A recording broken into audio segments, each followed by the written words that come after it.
नमो नमः सद्गुरुभ्यः सद्गुरुभ्यो नमो नमः। नमो नमः सद्गुरुभ्यः सद्गुरुभ्यो नमो नमः। ज्ञानवैराग्यसम्पूर्णान् हरिभक्तिपरायणान् पूर्वाचार्यानहं वन्दे सम्प्रदायप्रवर्तकान् भगवत्पादमाचार्यं श्रीमद्रामानुजं यतिमुनिं श्रीमदानन्दतीर्थं च रामानन्दयतिं हितं श्रीवल्लभं च निम्बार्कं कृष्णचैतन्यमेव च ज्ञानेश्वरं तथान्यांश पूर्वाचार्यान् स्मराम्यहम् आचार्येष्वपि सर्वेषु तारतम्यं विना कलौ शुद्धं भागवतं धर्मं जग्राह प्रेमिको गुरुः। हरे रामेति कृष्णेति नाम संकीर्तनं सदा लोकक्षेमाय कुर्वन्तं प्रेमिकं सद्गुरुं भजे। आदि शंकराचार्य के चरित्र में 5वें अध्याय आज देखेंगे। तत्र सर्वाणि तीर्थानि यत्र तिष्ठन्ति वैष्णवाः तथापि ते संचरन्ति जगतां पावनाय ही। कल हमने देखा ना, वैष्णव जो है, जो भगवत भक्त है, उसके पास ही सब तीर्थ, उसके पास समीप ही है। वो जहाँ पर वैष्णव है वहाँ सब तीर्थ आ जाते हैं।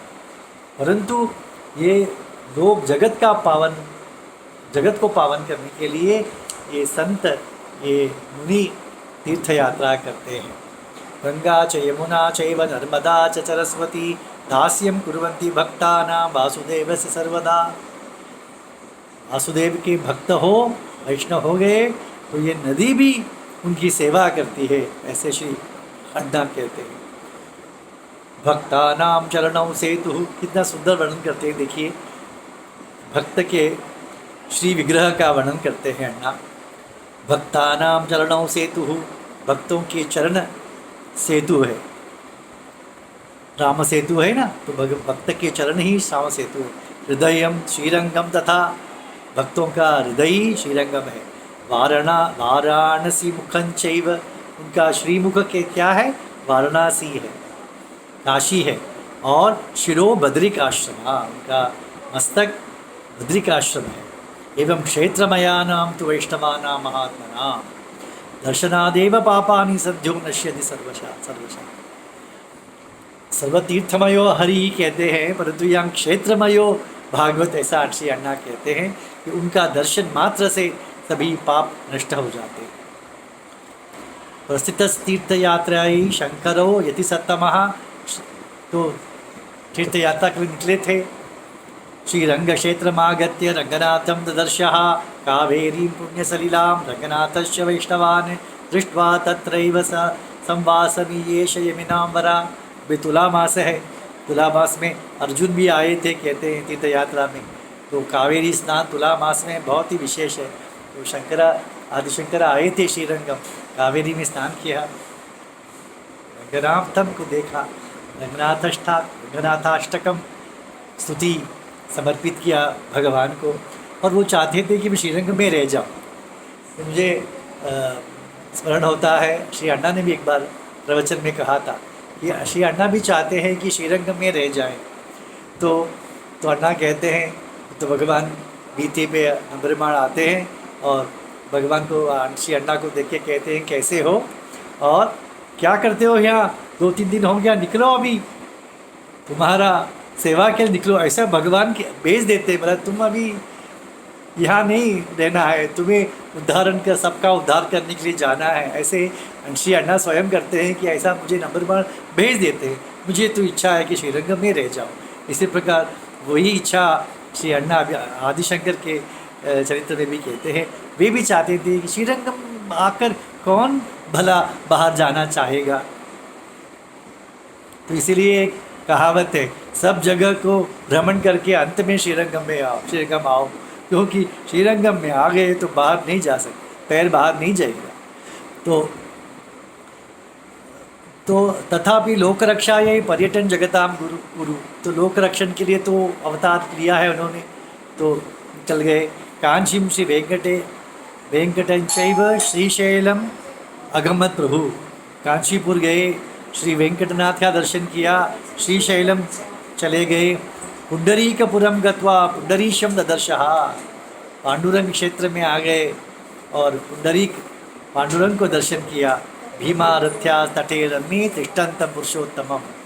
भीमरथी के तट पर जो कमर में हाथ रखकर खड़े हैं उनको देखा और उनके लिए श्री रंगन पांडुरंगाष्टकम समर्पित किया। तो मराठी के संत अभंग गाते हैं ना, तो श्री अण्णा कहते हैं पहला प्रथम अभंग आदिशंकर ने ही गाया था, क्योंकि वो अभंग वो एक मीठर छंद है शायद, तो उस छंद में ही पांडुरंगाष्टकम आचार्य ने गाया था, ऐसे श्री अण्णा कहते हैं। तो उसके पश्चात ज्ञानेश्वर आदि सभी संतों ने अभंग मराठी भाषा में उन्होंने गाया, संस्कृत भाषा में श्री आदि शंकराचार्य ने गाया था। इसके पश्चात कहाँ गए? तथैव द्वारकां गत्वा चक्रे कृष्ण दर्शनम, द्वारका में जाकर द्वारकाधीश का दर्शन किया। स्तोत्राणि बहुधा चक्रे बाष्प पर्याकुलेशन, गदगद हुए, अश्रु विमोचन करते हुए दर्शन करके अनेक स्तोत्र को उन्होंने वहाँ समर्पित किया। गया क्षेत्र उपागत्य विष्णुपादम ददर्शः, गया क्षेत्र आए, विष्णुपाद का दर्शन लिया। जगन्नाथपुरीं गत्वा ददर्श रथोत्सव, रथोत्सव जगन्नाथपुरी में विशेष है ही ना, तो वहाँ पर रथोत्सव के समय श्री आचार्य गए थे वहाँ पर, और जगन्नाथपुरी पर बहुत ही उनका प्रेम था, क्योंकि नीलाचले महाक्षेत्रे गुप्त वृंदावने तदा गोविंदो राधया सार्धम यते दर्शनम ततो।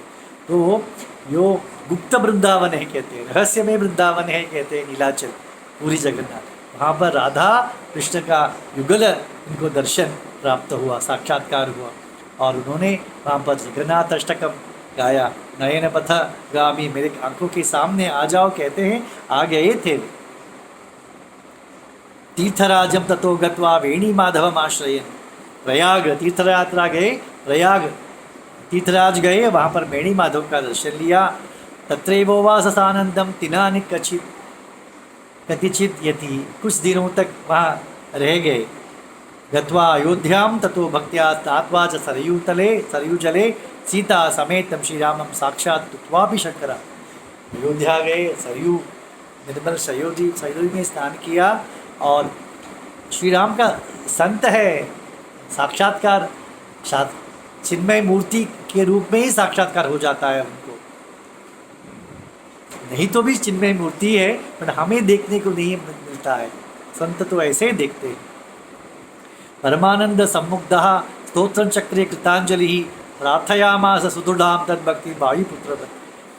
अनेक स्तोत्र राम के प्रति अनेक स्तोत्र समर्पण किया और प्रार्थना की उन स्तोत्रों में कि मुझे हनुमान जैसी मुझे राम भक्ति दीजिए। अथवा वाराणसीं गत्वा नीरमात्रा शनो महान कृष्णमाराधयामास शालग्राममयम् इति। फिर काशी आए, सिर्फ गंगा जल का प्राशन करते थे, और शालग्राम मूर्ति था उनका, कृष्ण शालग्राम मूर्ति था, उसकी आराधना करते थे। तत्रैव निवसन नित्यं स्नात्वा गंगा जले इति ददर्श विश्वनाथम च बिंदु माधवेन च। तो वहाँ ही निवास कर रख दिया उन्होंने, और रोज गंगा जल में स्नान कर कर, गंगा अष्टकम भी प्रथम उन्होंने ही गाया है ना, बहुत सुंदर। तो और उसके पश्चात विश्वनाथ और बिंदु माधव के दर्शन लेते थे। विष्णु नाम सहस्रस्य गीतोपनिषदामपि एवंच व्याससूत्राणां चक्रे व्याख्यानम उत्तमम।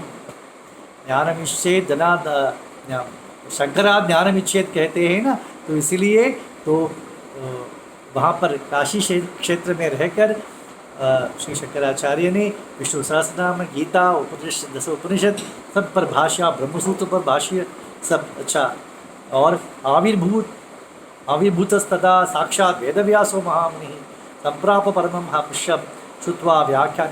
प्रथम व्याख्यान करना कठिन है, ऐसा श्री अण्णा हमेशा कहते हैं। तो प्रथम उन्होंने ही किया इन सब ग्रंथों पर, तो इससे प्रसन्न होकर व्यास जी स्वयं दर्शन दिए और बहुत प्रसन्न हुए इन व्याख्यानों को देखकर। कदाचित जाह्नवी तीरे संचरन यदि पुंगवः यदुच्छया ददर्शापि चंडालम सकुटुंबकम तम दृष्ट्वा शंकरो नीचम दूर गच्छेति च अब्रवीत सद्यः प्रोवाच चंडालः प्रहसन जगताम।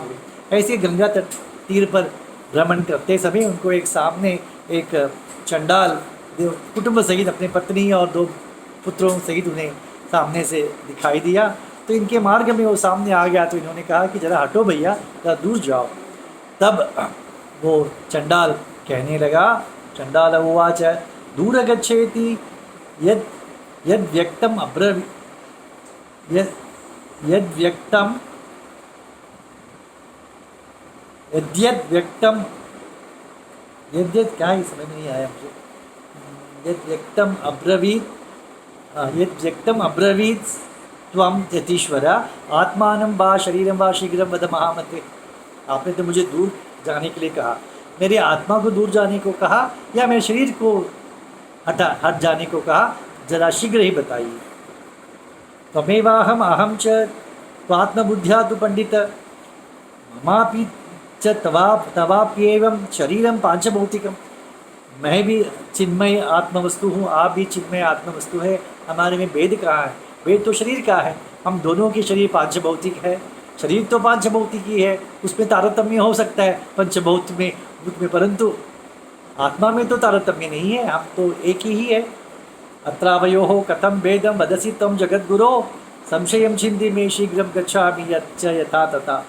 इसमें भेद कहाँ पर आ गया? आप भी जीवात आत्मवस्तु हो, मैं भी आत्मवस्तु हूँ, भेद कहाँ है? मुझे जल्दी से बताइए, मुझे जल्दी जाना है ऐसा कहते। तो श्री शंकर उवाच, श्री शंकर कहने लगे, चिद्रूपः परमात्मैव सत्वत्व व्याप्य तिष्ठति चंडालत्वं ब्राह्मणत्वं व्यवहारेण वस्तुतः। भगवान ही सर्वत्र व्याप्त है। तो ये चंडाल हो या ब्राह्मण हो, ये तो शरीर का भेद है। ये तो हम किसी को बुलाना है तो कैसे बुलाएं? सभी को आत्मा आत्मा करके बुलाएंगे तो कौन आएगा? तो ये आराम है, कृष्ण है, अलग अलग होना नाम होगा तो ही तो बुला सकते हैं। इसका रूप अलग है, इसका रूप अलग है, तो व्यवहार के लिए तो वेद की आवश्यकता है। आत्मस्वरूप तो चिन्ह मात्र ही है, ज्ञानानंदमयी है। तो शरीर को देखकर व्यवहार के लिए ये ब्राह्मण है, क्षत्रिय है वगैरह व्यवहार के लिए है। ब्रह्मस्वरूपम सर्वत्र यह पश्यति स पश्यति अन्ये सर्वे अभी अंधकार ही द्वैत भावेन मोहिता। तो वो ब्राह्मण है, ये चंडाल है। गीता में भगवान कहते हैं ना, तो जो पंडित कौन है?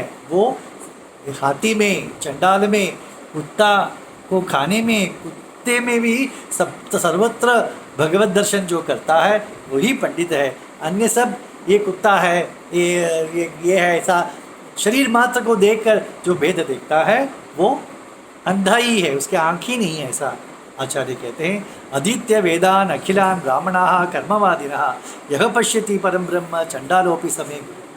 कहते हैं ब्राह्मण वेद अध्ययन करते हैं, परंतु उसके पश्चात क्या करते हैं? कर्मवादिनः। क्योंकि आदिशंकर के समय में ये पूर्व मीमांसक बहुत ही प्रचुर मात्रा में थे। कर्मकांड, यज्ञ करना, यही उनका कालक्षेप था। ब्रह्म का ज्ञान और उपनिषद को वो उन्होंने उपेक्षा ही कर दिया था। तो इसलिए कहते हैं ब्राह्मण वेद अध्ययन करते हैं और कर्मवादी बन गए, परंतु जो ब्रह्म को यह पश्यति परम ब्रह्म चंडालोपि समय गुरु। यदि चांडाल होगा, यदि उसने ब्रह्म को देखा है तो वह मेरा गुरु है। जो ब्रह्मज्ञानी है वही गुरु हो सकता है। तो वो चंडाल हो चलेगा, परंतु ब्रह्मज्ञानी होना चाहिए। ब्राह्मण होकर भी कर्मवाद करने से क्या लाभ? ऐसा कहते हैं। श्री सद्गुरुवाच इत्युक्त्वा भक्तिभावेन बाष्पपूरितलोचनः प्रणानाम च नित्यं तं नीचं जगद्गुरुपि स्वयं। तो जगद्गुरु थे तो स्वयं उन्होंने साष्टांग दंडवत प्रणाम किया उस चंडाल को। सहसा अंतर्दधे नीचः तत्रैव ददृशे शिवः उमया सज गणेशेन स्कंदेन सह शंकरा। था ना, एक कुटुंब के साथ, पत्नी और 2 बच्चे के साथ आ रहा था वो चंडाल। तो चंडाल का रूप दृश्य हो गया, अंतर्धान हो गया। उस स्थान पर शिवजी और पार्वती और गणेश और कार्तिक इस रूप में उन्होंने उनको दर्शन दिया। नागयज्ञोपवीतस्य व्याघ्रचर्मांबरो हरः पीनाकी शंभुरी ईशान स्त्रीनेत्रो वृषभध्वजः। तो शंकरं साक्षात् दृष्ट्वा संतुष्टमानसः नानाविधानि स्तोत्राणि चक्रे भक्तिरसाकुले। ऐसे शंकर को, शिवजी को कुटुंब सहित देखकर प्रसन्न हुए और अनेक स्तोत्रों को वहाँ पर समर्पण किया। सर्वत्र समबुद्ध्यैव वासुदेवं विलोकयन् अद्वैत रस संतुष्टः तत्रैव उवास शंकर। इसी तरह सर्वत्र ब्रह्म दर्शन करते हुए, सर्वत्र भगवान को, हरि को देखते हुए वहाँ ही काशी क्षेत्र में निवास करने लगे। श्री प्रेमिकेंद्र सद्गुरु महाराज की जय।